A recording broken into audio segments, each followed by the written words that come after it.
xanımlarla tez-tez görüşürük. Ancaq bu sadəcə çay dəstgahı yox, bir araya gələn xanımlar üçün faydalı olacaq bir görüşlər olur. Bu dəfə görüşümüzə Analar Az saytı və Fuxia Az onlayn qadın jurnalı olaraq hamilə və ana olan xanımları dəvət etdik. Söhbətə hamilə qadınların adi geyimlərlə qardirob formalaşdırılması haqqında olan hiylələrlə başladıq. Hər birimizin sahib olduğu geyimlərlə rahat və dəbli olmaq üçün məsləhətlər verməyə çalışdıq. Seminarda Azərbaycanın milli geyim atributu ilə geyim forması təqdim edildi. Xanımlara Kəlağay brendindən, Alza Ziyafət geyimləri butikindən və Nothing Flat showroomundan hədiyyələr verildi.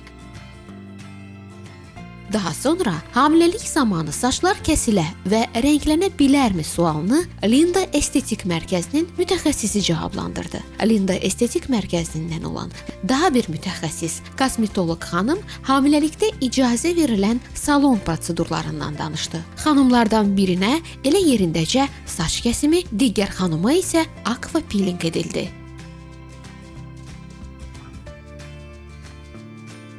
Ardınca Kepro Fitness və Spa mərkəzinin mütəxəssisləri hamiləlikdən sonra arıqlamağın, ideal bədən formasına geri dönməyin yollarından məlumat verdilər. Cosmopolitan jurnalının dəb redaktoru Nigar Xəlilova isə hamiləlikdə üzdə yaranan dəyişikliklərin makiyajla korrekt edilməsindən bəhs etdi. Sabina parfümeriya mağazasından qonaq olan mütəxəssislər hamiləlikdə yaranan çatlarla mübarizə üsullarından, məhsullardan xanımlara anlatdılar. Qonağımız olan analara, ana namizədlərinə hədiyyələr təqdim olundu. Xanımlarımızı şirniyyatla da sevindirməyə çalışdıq.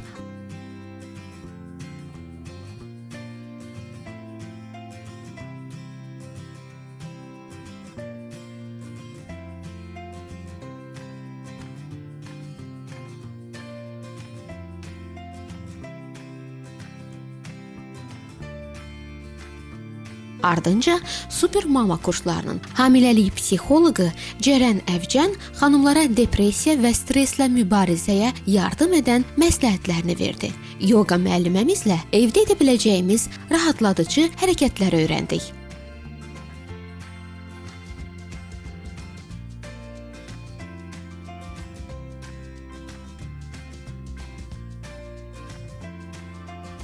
Hamilələr üçün icazə verilən masaj üsulu ilə tanış olduq.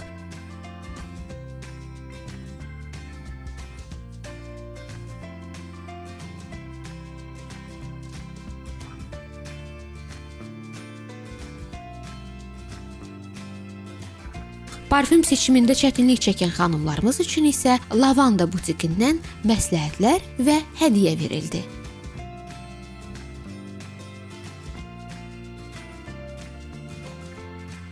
Sonda isə birlikdə söhbətləşərək mehriban şəkildə şam etdik. Qısaca tədbirimizdə nələr oldu deyə sizinlə bölüşmək istədik. Gələn maraqlı günlərdə görüşənə qədər.